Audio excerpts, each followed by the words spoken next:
दीक्षांत अतिथि उप महानिदेशक कृषि शिक्षा, भारतीय कृषि अनुसंधान परिषद, नई दिल्ली एवं पूर्व कुलपति महाराणा प्रताप कृषि एवं प्रौद्योगिकी विश्वविद्यालय उदयपुर डॉक्टर एस.एल. मेहता जी, कृषि विश्वविद्यालय कोटा के कुलपति डॉक्टर अभय कुमार व्यास जी, राजस्थान के अन्य विश्वविद्यालयों के कुलपतिगण, कृषि विश्वविद्यालय कोटा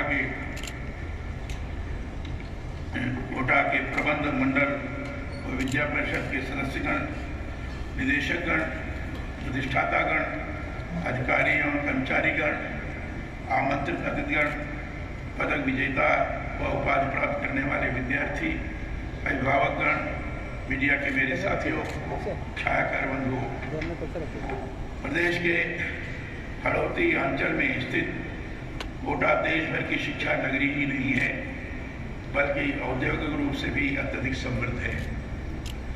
कुछ दिन पहले जब कोटा आया था तो यहाँ के विकास को देखकर बहुत सुखद अनुभूति हुई थी।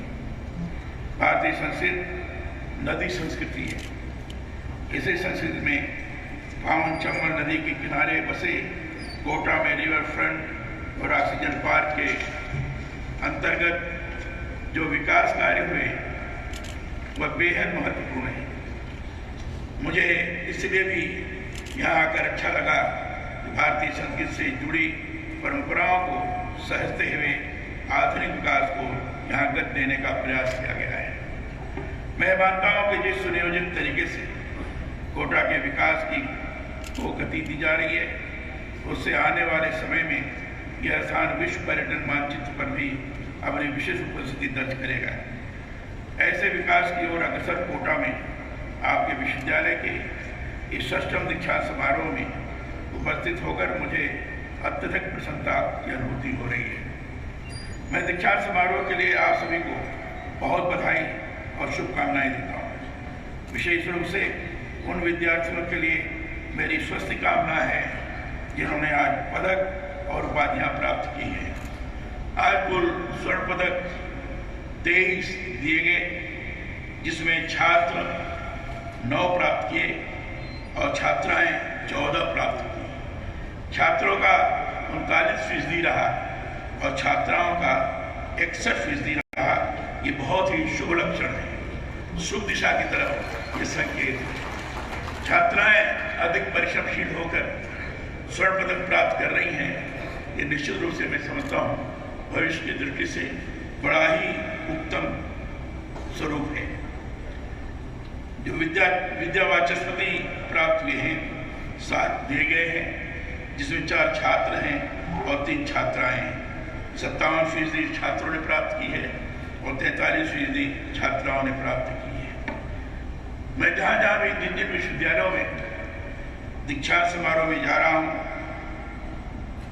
लगभग सभी विश्वविद्यालयों में स्वर्ण पदक प्राप्त करने वालों की संख्या छात्राओं की बहुत अधिक है। कहीं कहीं तो 85% है, 90% है। छात्रों की कम है। इससे छात्र को निराश नहीं होना चाहिए, उनको और इस स्पर्धा में जुट करके परिश्रम करना चाहिए।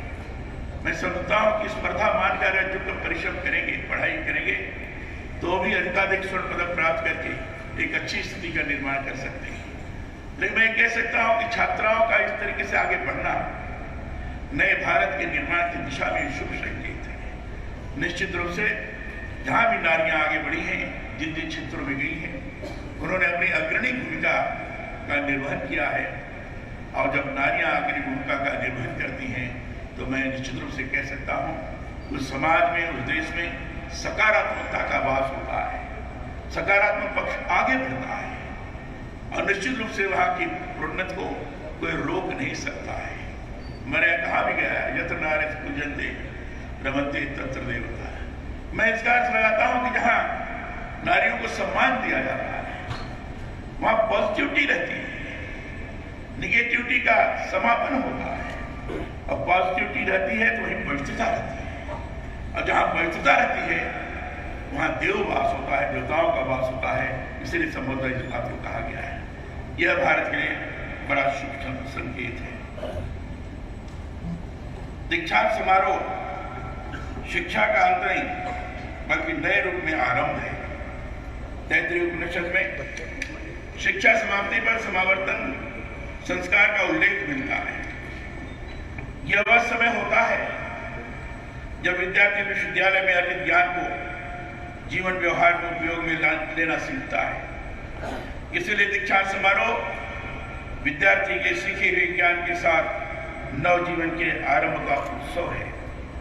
मैं उम्मीद करता हूं कि आपने जो किसी से जुड़ी बहुआयामी शिक्षा यहाँ प्राप्त की है उसका अधिकाधिक उपयोग मानवता के कल्याण के लिए आप करेंगे। देश का कृषि क्षेत्र इसमें बहुत सारी चुनौतियों के साथ आधुनिक विकास की ओर अग्रसर है। जमीन और पानी की कमी, जलवायु परिवर्तन, कृषि लागत में बढ़ोतरी वर्तमान में सबसे बड़ी कृषि चुनौतियां हैं। इन चुनौतियों को ध्यान में रखते हुए हमें भविष्य के लिए बेहतर कार्य करने की ओर अग्रसर होना है। यह हम सभी जानते हैं भारतीय अर्थव्यवस्था में कृषि का अप्रतिम योगदान है। इसलिए इसे सर्वोच्च प्राथमिकता में रखते हुए कृषि शिक्षा, अनुसंधान और प्रसार में प्रभावी और सार्थक प्रयास किए जाने की आवश्यकता है। मैं चाहता हूं कृषि विश्वविद्यालय प्रसार शिक्षा के तहत किसानों के लिए हितकर योजनाओं को अधिकाधिक पहुंचाने के साथ ही आधुनिक ज्ञान विज्ञान के प्रसार केंद्र के रूप में भी अपनी प्रभावी भूमिका निभाए। कृषि क्षेत्र की बहुत सारी चुनौतियों के बावजूद यह महत्वपूर्ण है कि देश में कृषि क्षेत्र का पिछले कुछ समय के दौरान तेजी से विकास भी हुआ है।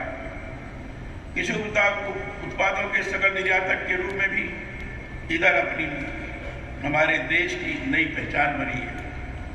देश की जो आर्थिक समीक्षा वित्त मंत्री श्रीमती निर्मला सीतारमण ने प्रस्तुत की है उसके अंतर्गत वर्ष 2021-22 में हमारा कृषि निर्यात 50.2 बिलियन अमेरिकी डॉलर के रिकॉर्ड स्तर पर पहुंचा है। यह कृषि क्षेत्र की हमारी बहुत बड़ी उपलब्धि है और सफलता है। मैं ये मानता हूँ कि देश में फसल और पशुधन उत्पादकता, न्यूनतम समर्थन मूल्य, फसल विविधीकरण को बढ़ावा देने के कारण ही कृषि निर्यात में हमारी भागीदारी तेजी से बढ़ी है।